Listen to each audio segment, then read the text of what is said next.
This happened when I was about 14 years old. I was staying in my grandmother's house while my parents were on holiday.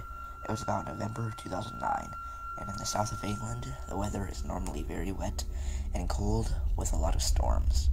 A couple of months earlier, I had been in my grandmother's kitchen, which faced a back garden.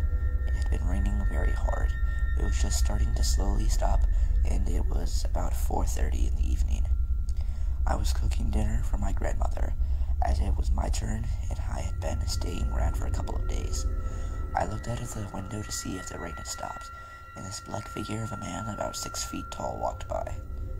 It had its collar on the raincoat that it was wearing up, and I couldn't see its face at all. It was just a black figure. I stood frozen in the kitchen, scared. It then went out of view, and I ran to my grandmother about it. She said that she had many experience of it and named it Henry. I was a little shocked about this fact, but I plucked up the courage to continue cooking.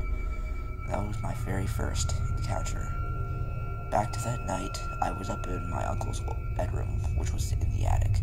The actual attic was separated into two parts, with a mini hallway in between, one room for a bedroom and the other as an actual attic.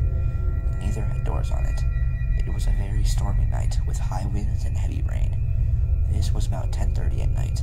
I heard footsteps up the stairs, and thinking it was my grandmother checking up on me, I shouted, "Nan?" There was no answer, and this black figure appeared in the doorway, and it looked exactly like Henry, but I wasn't sure. I then screamed, "Nan!" as I was very scared, and it vanished, but I heard footsteps going down the stairs. My grandmother then came into the room, wearing a white nightgown. I asked a friend that lived down the street if he had seen anything or experienced anything like that night, and he had, but with one difference. He had a door, and before the figure appeared, the door opened, and after it disappeared, it closed.